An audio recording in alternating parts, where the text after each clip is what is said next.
c'est un rendez-vous annuel, incontournable, à ne pas rater. Tous les ans, ça fait 28 ans que ça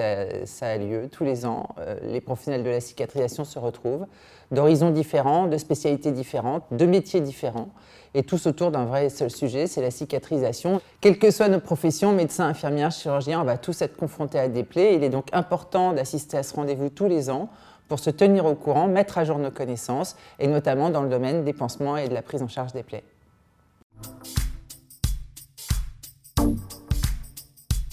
Les journées cicatrisation incontournables, incontournables parce qu'à la fois on met à jour nos connaissances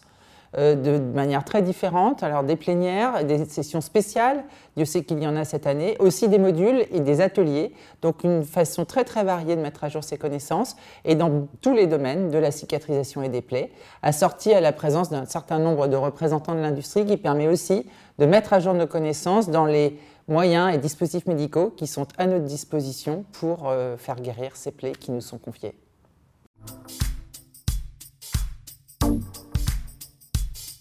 Alors, la session dont je vais parler, évidemment, c'est la conférence inaugurale. J'ai la chance d'en être en charge depuis maintenant un certain nombre d'années. Chaque année, il s'agit de trouver un sujet qui va nous emmener dans une aventure de la cicatrisation bien différente de celle qui nous unit et nous anime au quotidien, nous soignants. Et cette année, où avons-nous embarqué? Nous sommes partis en mer, en compagnie de Stéphane Le Diraison, qui est un de nos grands navigateurs français, qui a participé à de nombreuses courses, que ce soit la Transat Jacques Vabre, que ce soit la Route du Rhum, 2 participations au Vendée Globe et finisher en 2021 avec 95 jours,